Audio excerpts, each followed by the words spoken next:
Good morning, class 10th. Now we will do the next heading, factors affecting resistance. Factors affecting resistance. देखिए resistance किन किन factors पे depend करता है. तो फर्स्ट फैक्टर है length of a conductor, capital L. Resistance of a conductor is directly proportional to length. यानी जैसे जैसे कंडक्टर की हम लेंथ बढ़ाएंगे उसका रेजिस्टेंस बढ़ता चला जाएगा. Resistance of a conductor is directly proportional to its length.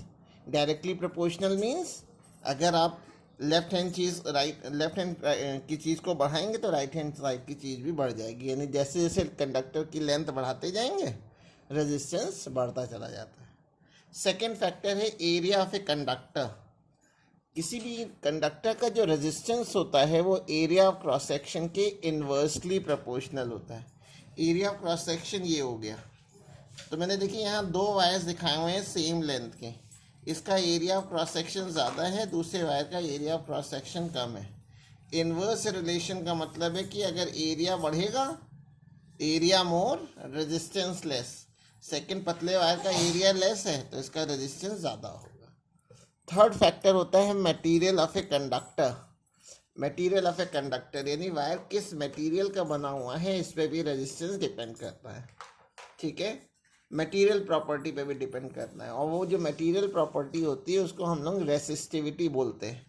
तो देखिए मैं इक्वेशन 1 और 2 को अगर कंबाइन कर लूँ तो पहले वाले में था R is directly proportional to L और दूसरे में था R is inversely proportional to A. तो जब दोनों को एक साथ ले लिया तो R is directly proportional to L upon A. जब इस प्रोपोर्शनल साइन को हटाते हैं तो यहाँ एक कॉन्स्टेंट रो लगा देते हैं जिसको resistivity of a material of a conductor बोलते हैं. Resistivity of a material of a conductor. अब जो फोर्थ फैक्टर है वो है टेम्परेचर. रेजिस्टेंस जो है किसी भी वायर का जो रेजिस्टेंस होता है वो टेम्परेचर के डायरेक्टली प्रोपोर्शनल होता है.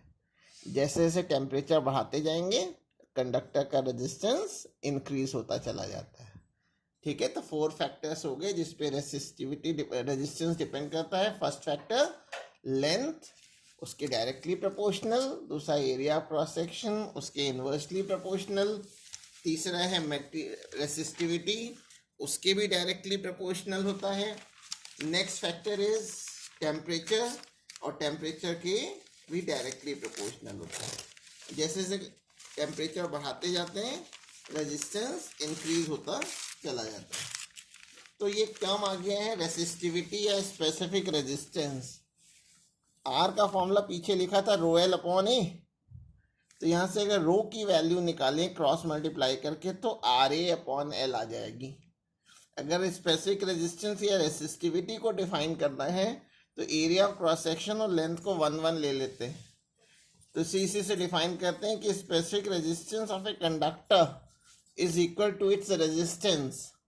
Specific resistance of a material of a conductor is equal to its resistance if the length and area of cross section of a wire is unit.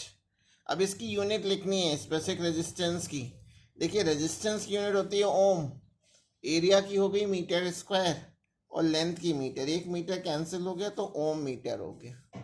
ओम. एक चीज़ ध्यान रखिएगा, मैं नोट में मैंने लिखा हुआ है कि रेसिस्टिविटी जो है वो एरिया और लेंथ पे डिपेंड नहीं करती है, वो केवल मटेरियल पे डिपेंड करती है. मटेरियल को चेंज करेंगे तो चेंज होगा. तो resistivity is independent from dimensions, that is area, length and volume. यहाँ तक आप लोगों को कर लेना है.